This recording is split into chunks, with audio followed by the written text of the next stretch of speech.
In the following presentation, you'll learn wisdom, insight, perception, and how to carry yourself with class, albeit armor class. The Big Bad Dungeon invites you to come in, take notes, roll for initiative, and prepare to get schooled.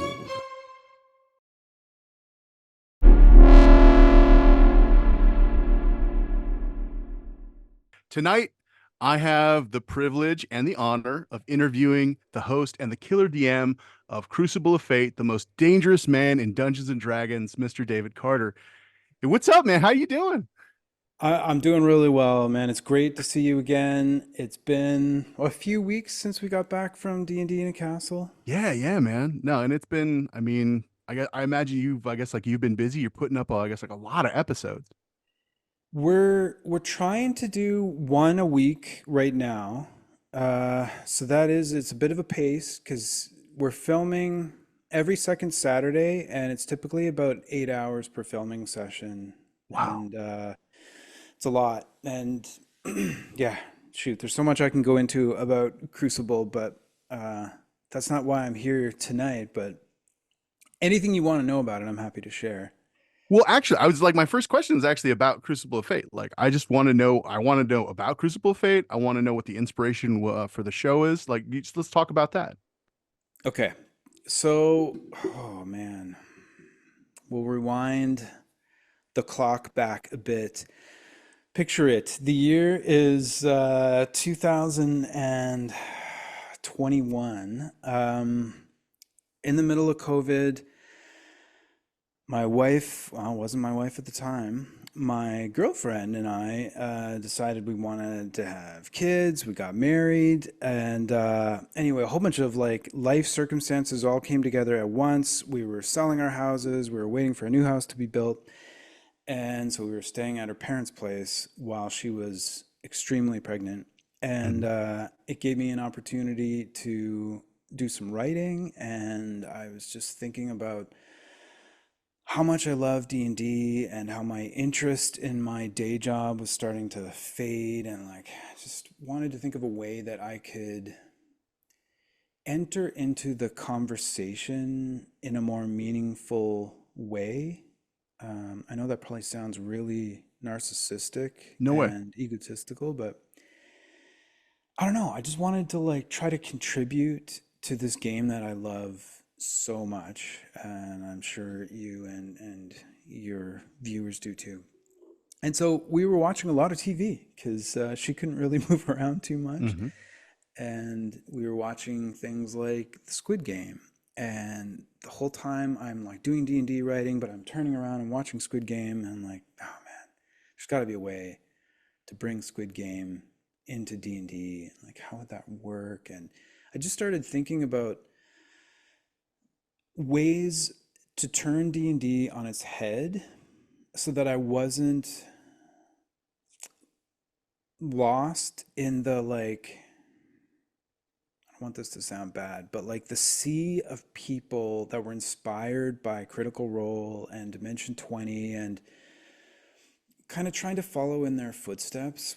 And I'm not a voice actor. I don't have any zero production experience before Crucible. So I really just wanted to try something different, you know?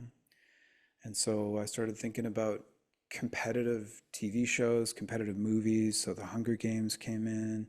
Uh, The Running Man with Arnold Schwarzenegger was in my Yeah. head.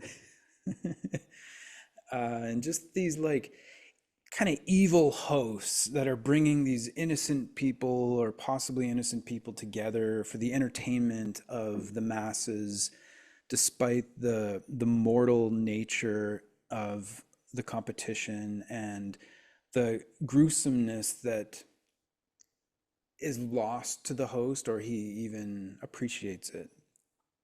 And I just started thinking like in D&D terms, what would that look like? So it would probably be in hell or in the abyss. The host would probably be like this demonic guy that is up to no good and is just bringing all these souls together. And yeah, that was kind of the genesis of it. It went through a lot of iterations, but it kind of came together in a really magical way. So you took a moment to talk about the genesis of the character that's like the host of the show. Let's talk about Theramgul a little bit. Like let's talk about this cat because I he is wild. What's the inspiration for this host? Where did you find them? Oh man, where did I find Thrangool?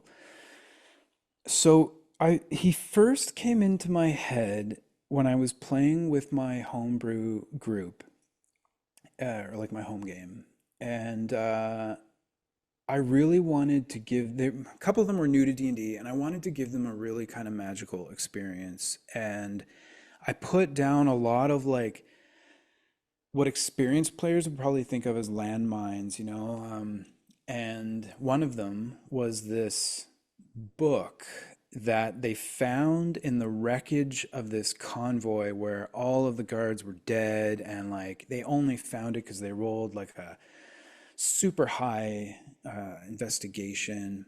And the cover of the book had something written in abyssal. I can't remember exactly what it was, but it was something like further down the spiral with every step or something along that lines. And it was written in abyssal, and one of the players could read abyssal, and they picked it up and they just like read it. And so I was like, that person disappears. And like the book fell down and the player was gone, and they were like, what? And so they all just were like, okay, well, if they're going into the deep end, we might as well go in the deep end. So then they all read it. They all went into the this abyssal demiplane called the Abyssal Stair.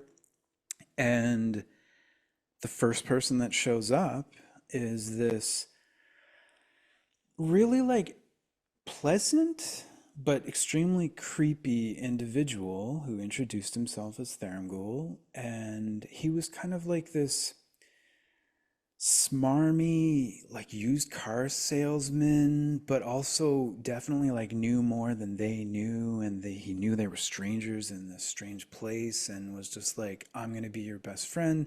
He basically he sold them insurance so that no other demonic forces could touch them for a certain amount of time. But he was just always like following them, and anytime they said his name, he would just like emerge from the shadows. And I really started to really like this character, and started writing his backstory. And then yeah, when the idea for Crucible came up, I'm like, oh, he's got to be my host because he's perfect. He's just like this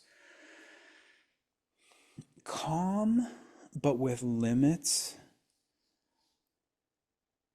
very gracious, but yet he'll rip your head off at a moment's notice, and like generous, giving them gifts, but yet he's trapped them all in this game show and using them for some purpose that hasn't been revealed yet,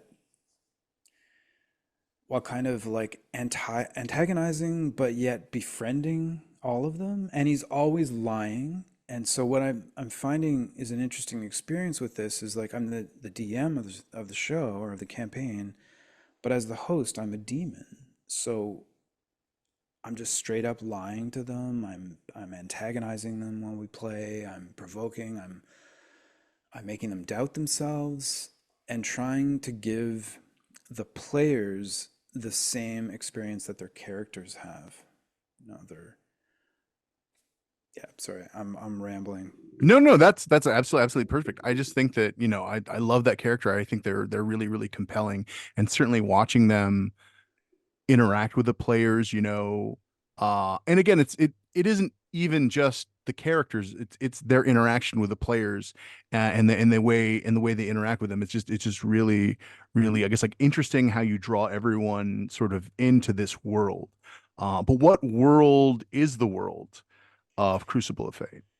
So the world is called Araya, which is also one of the deities, and that deity is like the deity of life and creation.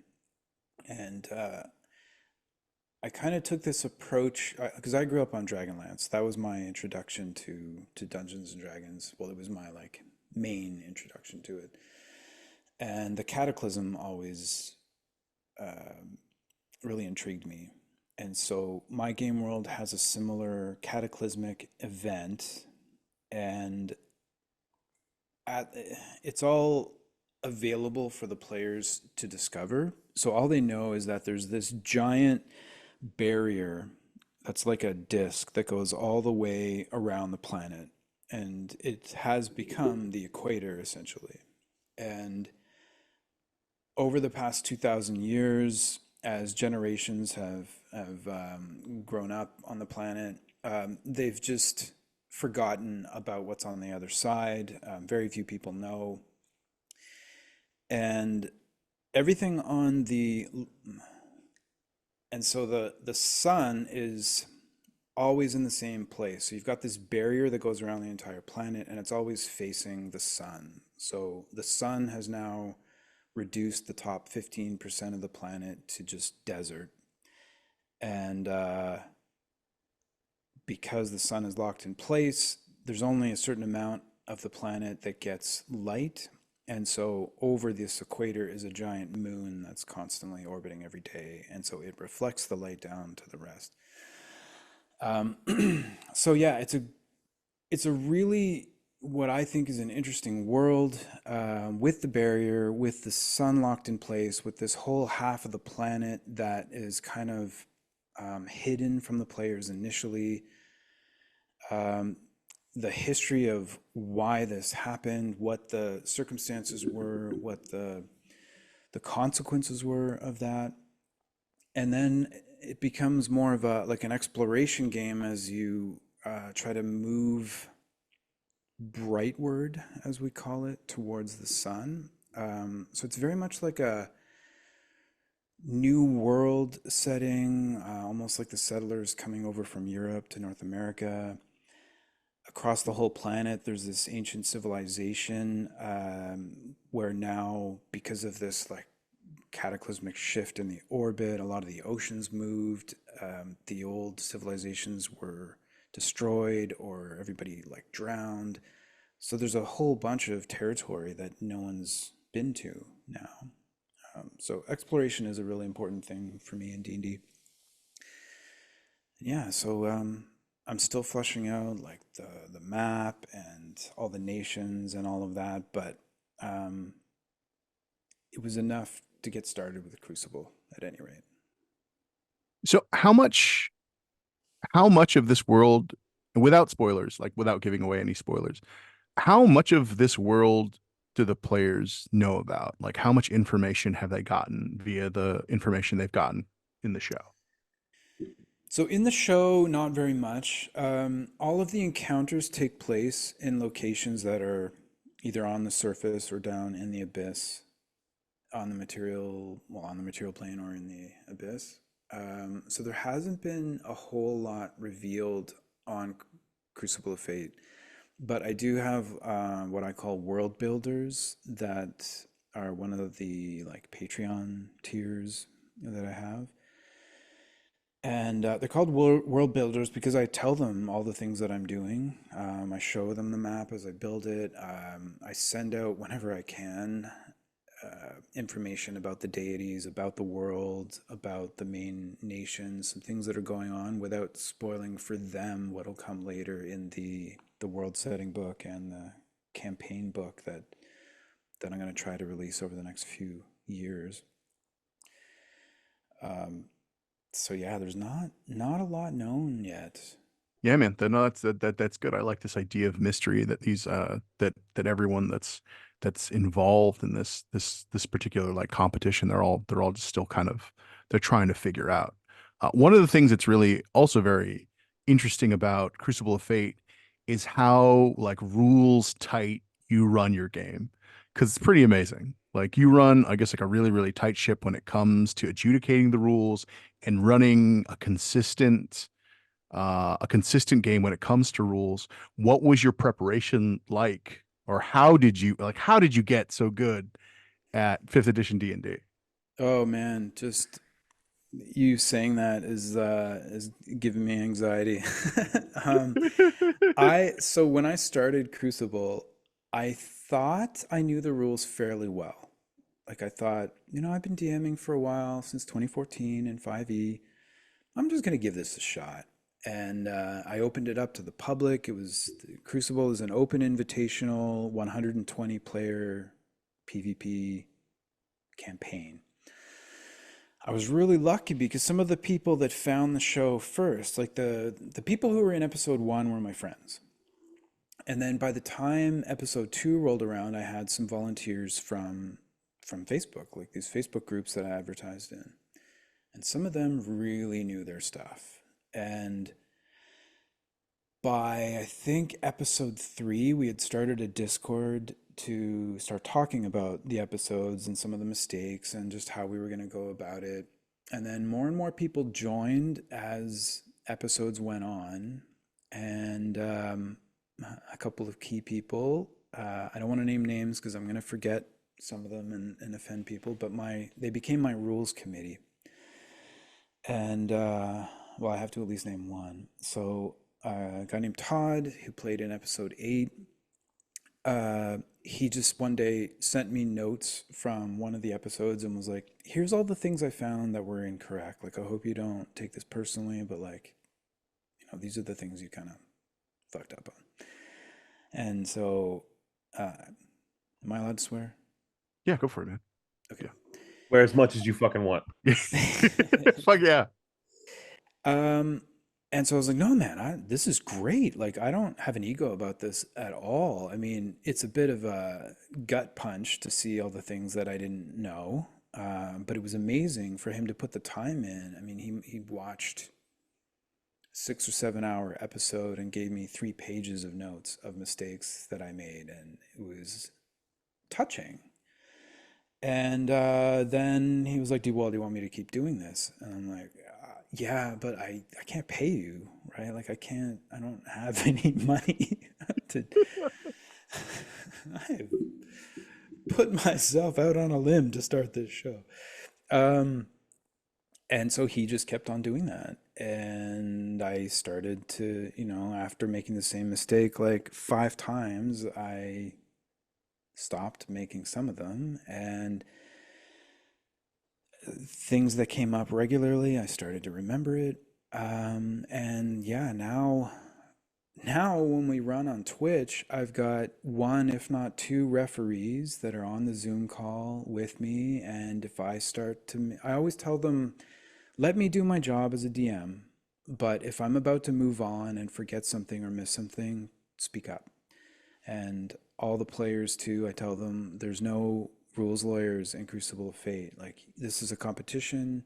You have every right to speak up and be heard if you think something is going wrong. And that's what we do. So now I'm not so much a dungeon master running a game of D&D. I'm more like a DM shepherd guiding groups of DMs towards a finish line that we get to together. Because everybody that joins my community and plays Crucible, they have to act like adults. They have to respect the rules. They have to respect one another. If anybody gets out of control, I just kick them out of Zoom and they're just gone. So, and I don't mean that to sound like, a tough guy, but like, there's no need to get upset and emotional about a game where we are explicitly sticking to the rules. And we make every effort to catch every mistake we possibly can to try to chase some weird, what do they call it in the Marvel universe? The like sacred timeline of a pure D&D game. I mean, we miss stuff, we make mistakes, but anything that would have a direct impact on who survived the episode, we go back and we replay it, or we bring people back from the dead to give them another chance. We bend over backwards to make it as fair as we possibly can. But yeah, we've got a code for the rules. I mean, it's like D&D source books raw, then the any of Jeremy Crawford's tweets, sage advice, the Facebook raw group, then our house rule committee, And then if there's anything left over to DM Fiat, then I make a call and I explain it to everybody what I'm doing so everyone understands. Cool. And And so when that, like, how does that impact like the role player, the performances that you get from the players? I mean, you were just talking about being more of a shepherd. Um, but how does that affect the performance of the people when they're in the moment in the game? so because it's a competition, it has almost become an esport and almost like a tactical combat game. So the first chunk of each episode, I'd say the first 2 hours, we do what we call these like intermission actions. And during these intermission actions, people can speak privately with one another. So you can scheme with another player. You can go to the gift shop to buy stuff. You can prepare. You can go to this archivist to get information. And during all of those intermission actions, people can role play. I mean, they're expected to role play. And they interact with Thurmgul, they interact with each other. I give them at least 5 minutes to talk as a group before they are split off and they do their own thing. And they get a lot of their characters out, and they get to, not like in a regular live action game where they're in character the whole time. I think once we hit combat, the role playing gets dialed down as they tend to get more focused on the rules and the tactical aspects of the game, but they still are allowed to speak in character for 6 seconds around. So we give time for people to stay in character and role play, but the nature of this game and the campaign does, I think, lend itself towards tactical play and takes us out of character sometimes. Has that hit a player particularly hard or hit players really hard where they're used to something that's more narrative and then they get in the moment and all of a sudden they're like, wow, I don't know if my level of rules mastery or the person that I built, like this character is tall enough to ride this ride. Like, has that happened? So the way I've explained it to everyone as we've been assembling the cast for every episode, I've just said, look, we'll take anybody as long as you want to play and you're willing to write a bit of a backstory and give it your best. I've had people, it was their third game of D&D when they played Crucible. Wow. And then I've got other people that know the rules far better than me and are building characters that I never would have dreamed of and are insanely powerful and are now working together in teams, because in the game you can join teams with people, and they practice every week. Like Oh, they wow. are running scenarios, they are combing through the rules to find solutions. We announce who everyone's going to be fighting against about 2 weeks before their episode. So then they've got 2 weeks. They know who they're fighting. They'll review every minute of footage of those characters. They'll see like what their modifiers were on all their rolls. They know what they've purchased. They know their magic items, and it's almost becoming like an esport. Um, but was anybody taken back? No, I mean, I think most people got to role play enough that they weren't totally thrown off. And I think everyone knew what they were signing up for by the time they signed up for it. And what's really interesting about Crucible compared to a normal D&D game is that you see the efficacy and the brutality of some of the abilities and spells that you take for granted when you're just like slaying a dozen goblins. When you're going head to head against 5 other people and someone throws down like a hold person spell and all of a sudden half the room can't move, like that's pretty epic, or like a paladin's conquering presence, or I think it's called conquering presence, where people are so afraid they can't move. It's amazing to see some of these abilities in action PvP. And it just brings this intensity and high stakes energy to the game. And even though the games can kind of drag on and be a little grindy, what I'm aiming for is the narrative that's going to come once the show is over. You know, the graphic novel, the animation. And when that stuff gets put together, it is going to be wild and epic to watch.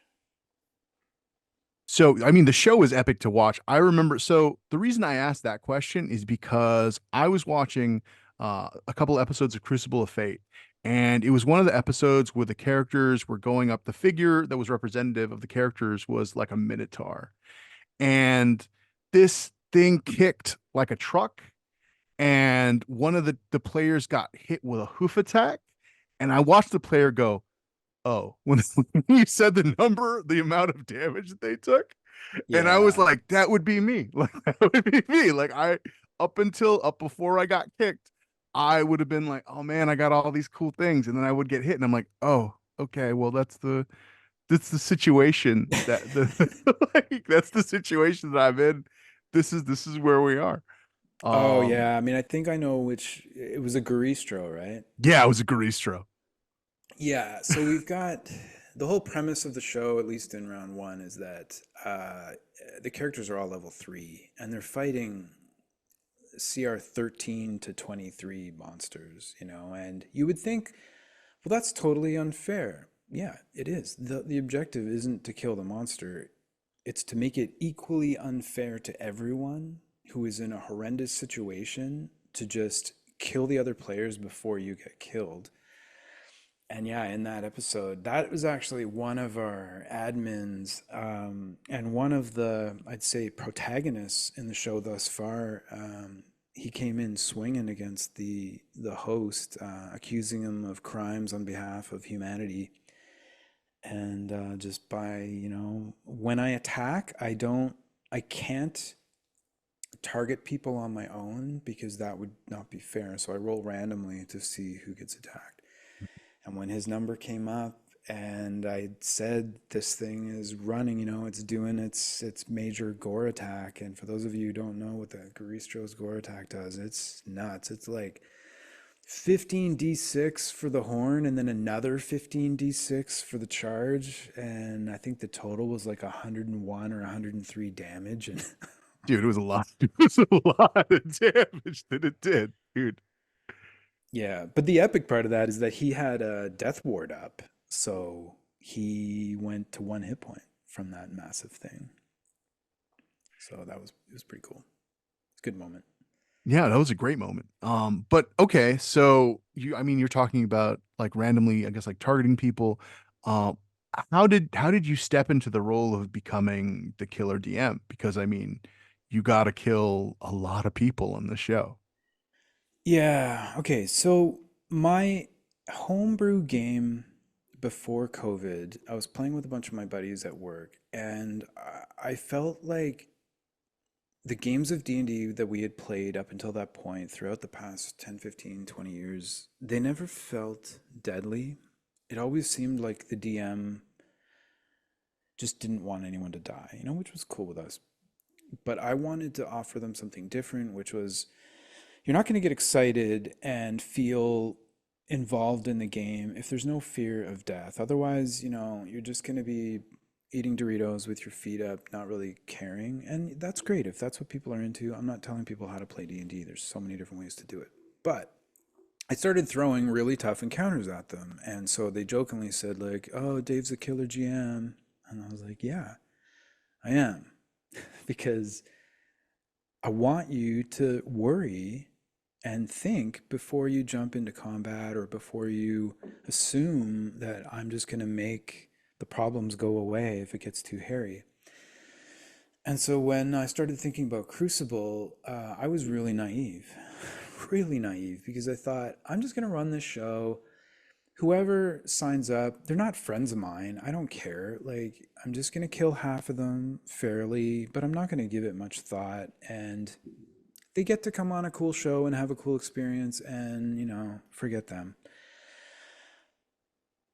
But then the community formed and I met with every player for a half an hour before the show and like talked about their character, explained the rules, got to know them, you know, like I was vetting them. And there's some really nice people out there in the world, you know?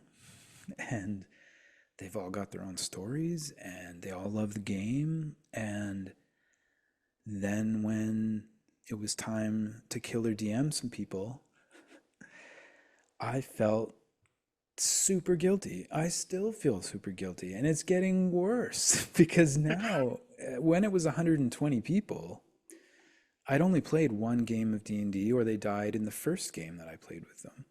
Now I've played at least 2 full games with people, working on the third, and I've known them for over 2 years because we started this, yeah, in like September of 2022. And we're super tight community now. And so when people die, it's big and it's meaningful, and I know how much work they've put in. So everybody kind of laughs now at the killer DM thing because they know that I'm just a koala. And but I'm still like into it, you know, like I want to keep doing this. I think that this is a niche that me and some other people have found with competitive D&D, and I just basically need to nut up and do my job and not feel bad. But yeah, we've killed 93 characters so far in season 1, and we've, you know, in theory, only 1 out of 120 is gonna survive. So it's less than a 1% chance of being the one. But you've also implemented like some house rules that help these players out. How did you decide on these house rules, and what are some of the house rules that you have in play? So I guess the biggest house rules would revolve around these magic items that we called fate spheres. Fate spheres have a variety of uses. First of all, you can re-roll any one die roll in the game at any time as a free action. Doesn't have to be on your turn, anytime. So you can re-roll. You can give yourself advantage on any of your normal rolls. You can give someone else disadvantage.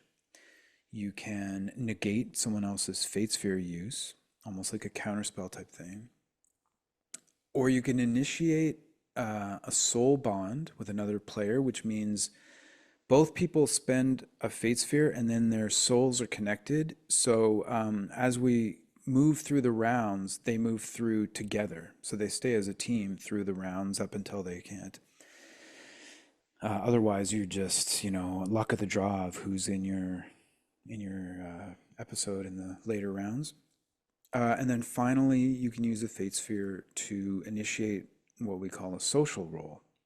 And so the social rolls are your persuasions, your deception, your intimidation. And if you use a fate sphere to power one of those rolls, and we treat it as an opposed roll. And so if the target loses, then they are intimidated or persuaded or deceived by you for the entire episode, and they have to believe everything you say. They have to do what you say, and they haven't been used very often, but it gives high charisma characters a bit of a path, as opposed to just the, you know, straight up like martial powerhouses or arcane powerhouses. So yeah, the fate spheres are the big one.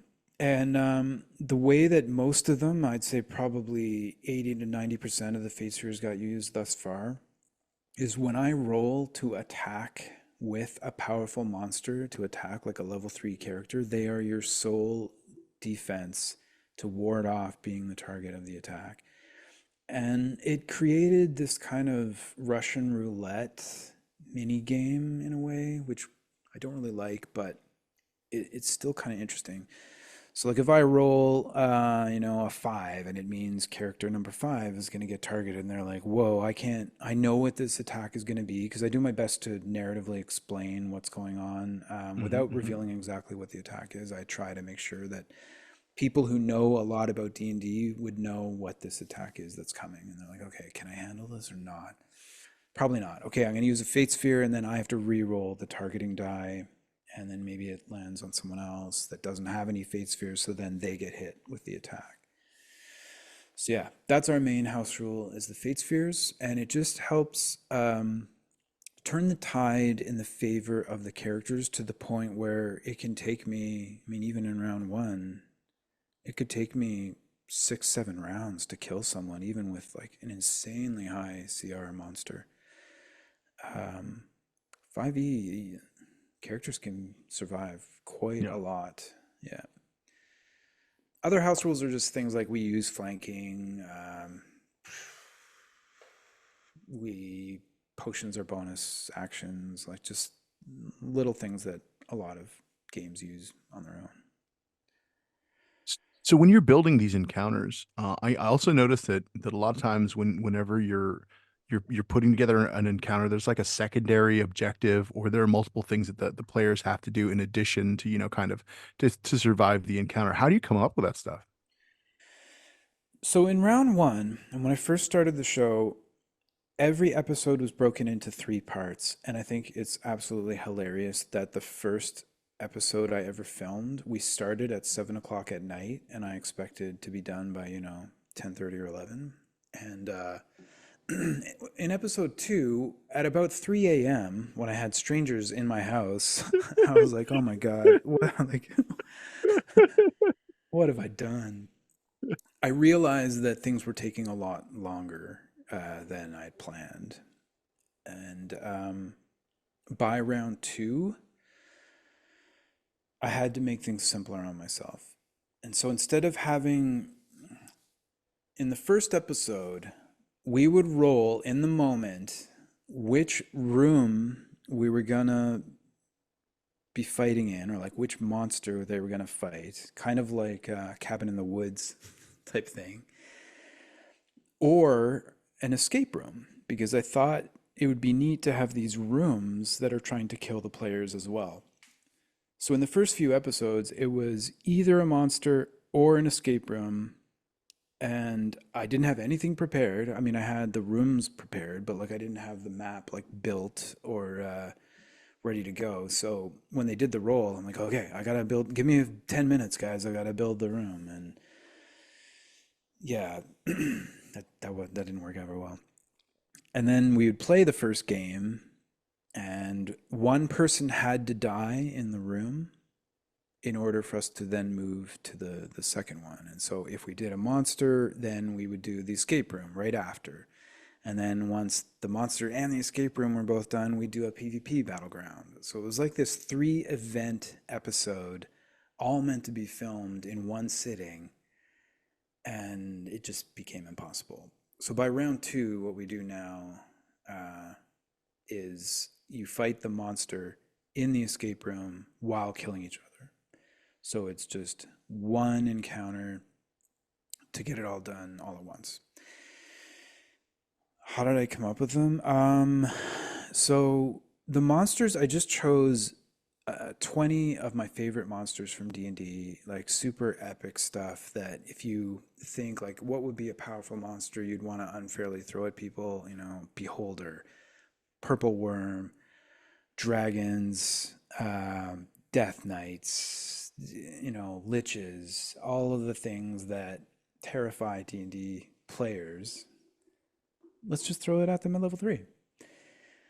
And then with the escape rooms, those were just fun ways where I had to think about what are the things that you can attack as a game master against a character. Well, you can attack their hit points, or you can attack their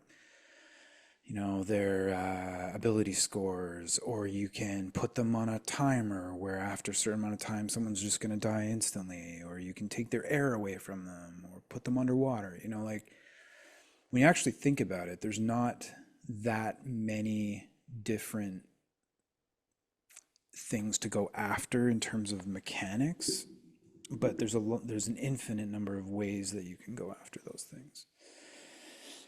And so, yeah, I don't know, started to try to come up with interesting puzzles.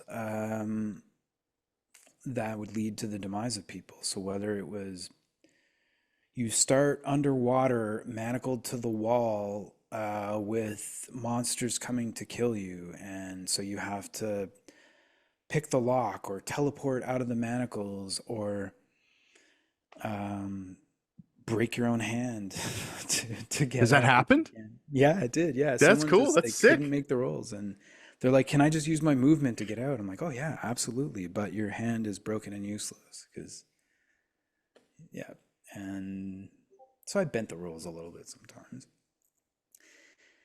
But that lethality and stress that I put them under makes them be super innovative, right? And it leads to these moments of just unbelievable exaltation or like sheer pure relief when they succeed on a roll. Like it gives meaning to making a saving throw because if you don't, you're fucked. If you do, you're saved, and like that's why it's high stakes D&D. So yeah, I don't know, man. Like one of the rooms was this like whirlpool, and so every time you started your turn, you had to make an athletics check, or you like were pulled closer to the center. And if you got pulled all the way to the center, you could make one final jump for this ring of water walking that was in the center. And so if you made the roll, you got a ring of water walking, and then you could just like walk on top of the whirlpool and kill everybody. But if you missed, you just disappeared into the into the depths of the ocean.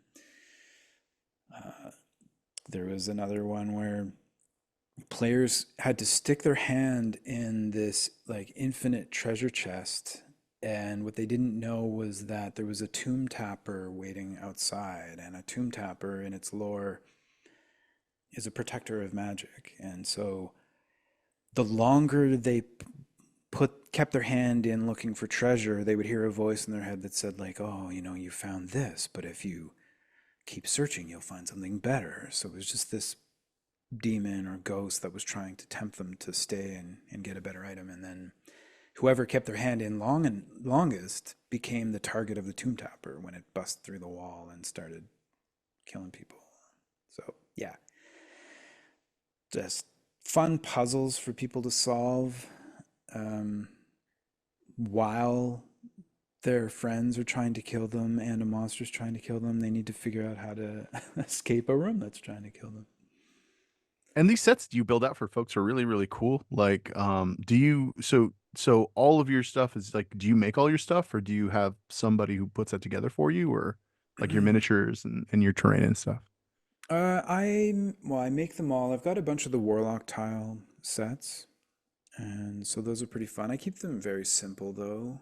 Um, I do have a 3D printer, and I've started printing stuff, but time is not my ally right now, and so printing's one thing, painting and trying to make it look really pretty is another.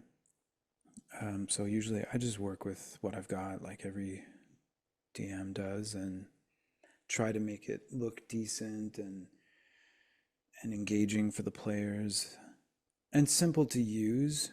Usually, you know, like because we're playing virtually, and it's not a virtual tabletop where they can easily use a measuring tool or have access to all their abilities right there on the screen. You know, it's a camera looking at a game board, and they're looking at it on a monitor. So they have a lot of patience, and yeah, we just work through it together, which is cool.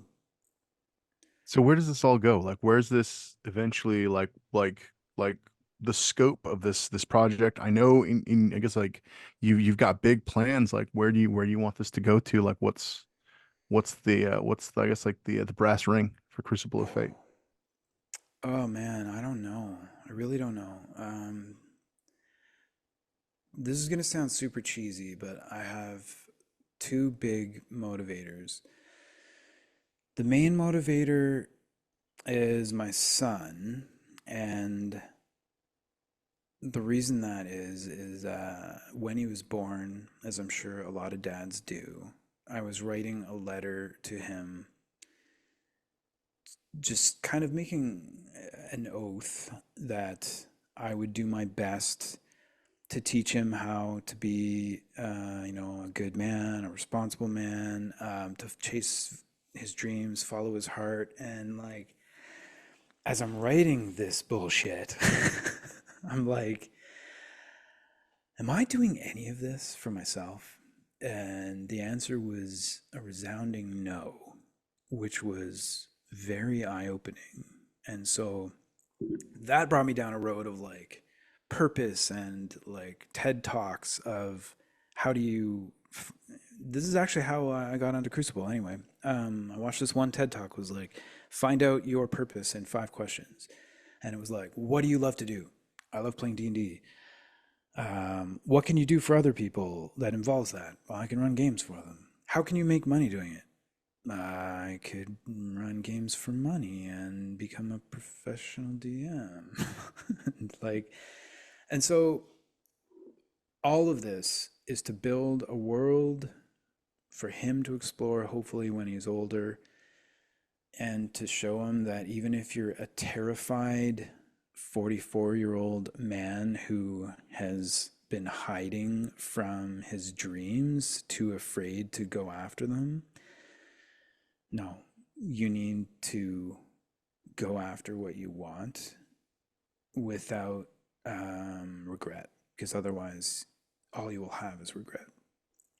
And I think I very narrowly avoided going down a path of regret. And so, yeah, it's just to have a living, I don't know, exemplar of what don't talk, show, walk the Yeah. path, don't talk the path. And then the other one is that watching Critical Role, Matt Mercer blew me away. Like, actually, Greg Tito first. And a lot of people might not know who Greg Tito is, but he ran Out of the Abyss for like an official D&D, and it was one of the first D&D actual plays I ever seen. And the quality of DMing and storytelling and care that went into Dungeons and Dragons blew my mind. And then when I saw Critical Role, it was just a whole other level. And so I just said, like, one day I want to shake Matt Mercer's hand. And so that's a goal of mine. So where's this all going? Example to my son, maybe shake Matt Mercer's hand one day, but in terms of the intellectual property and like the stuff that I'm building, definitely a graphic novel based on Crucible or an animation. I know how expensive that stuff is, but I want to try to do the Kickstarter thing. I'm hoping season 2, instead of giving away $1,000, I want to try to give away 10,000 and start to turn this into the D&D World Championships. Yeah, I want to grow the intensity of D&D. I want people to respect and appreciate the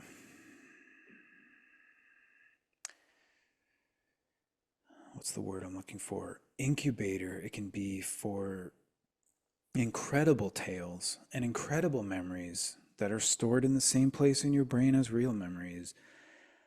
And just, yeah, just give people the opportunity to be involved in the most epic D&D moments that they will ever have. Because I guarantee you, some of my players during this show, they will never forget what happened, especially the ones that go to the end. They'll never forget it ever. And that's cool. Yeah, man. Crucible of Fate it's something special, certainly. You have a great show, and I think that it's going incredible places. Thank you very much for giving us a little bit of your time. So before we take off, where can people find you at? Where you at? Where can people find the show? All that stuff. So the main place is on YouTube, just Crucible of Fate. on YouTube. We also live stream on Twitch the episodes before they get cut down and put on YouTube. You can find me on Facebook too, Instagram and X or Twitter, whatever. I'm on there, but I don't have time to post much. But yeah, YouTube and Twitch is where you'll find us primarily. Hell yeah. Thank you very much, sir. Mr. David Carter, the Killer DM. Oh man, Dave, I feel like all I did was ramble. Isn't this supposed to be like a conversation, not a monologue? Nah, dude, you were great, man. Like, this is absolutely fantastic.